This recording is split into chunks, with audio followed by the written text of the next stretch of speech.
السلام عليكم ورحمة الله وبركاته. وعليكم السلام ورحمة الله وبركاته. Sheikh, there's a hadith where it says the Prophet sallallahu alaihi wasallam used to be busy with serving his family, and when it's time for Salah, he would go to the masjid and pray Salah. So some people use this hadith to say that the Prophet sallallahu alaihi wasallam used to cook and clean, do dishes, mop floor, do laundry, etc. So I just want to know what kind of service did he do to his family? What do the scholars and the Salaf say? Barakallahu feek. وفيكم بارك الله. The Prophet عليه الصلاة والسلام was the best role model for men. And he had different stages in his life. So in Mecca, he did not raise a hand.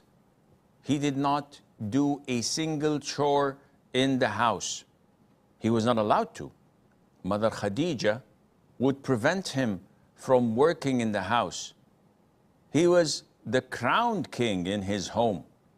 So he wouldn't work, he wouldn't do any chores, no loud sounds would be around him, no nagging, no disturbances, none whatsoever. And this is why Jibreel, peace be upon him, gave Mother Khadija the glad tiding of a house in paradise made of a pearl, that there is no work or hard labor or any tiresome, nor there's no loud noises or any forms of annoyment. Because this is how she provided life quality to the Prophet ﷺ. When the Prophet went to Medina, he had 9 wives, sallallahu alayhi wa sallam. They were not at the same caliber of Khadija. So the hadith goes that he used to serve his family in the sense that, and this is explained, he served his family, it does not mean he used to cook or sweep the floor or do the dishes. This is explained in the same hadith where it says he used to serve by his family by fleeing his clothes, stitching whatever is torn of it, fixing his sandals, milking his goat, full stop.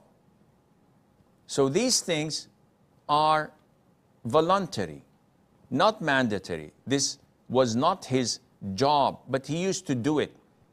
And so many men sometimes may go to the kitchen and cook some burgers or hot dogs or steaks or clean the dishes once in a blue moon out of their own goodwill. But this is not mandatory, and no one says that this is mandatory. The norm is that a man provides for his family, a roof on their head, puts food on the table, and takes care of their financial expenses, while the woman takes care of whatever is in the house. Yes, sometimes women do go and buy groceries. This is not their job. As a man, I wouldn't say to my woman, go and fetch the groceries. That's not manly. But if she does it once every blue moon, may Allah reward her. And likewise, if I do work at the house once in a blue moon, that is also praisable.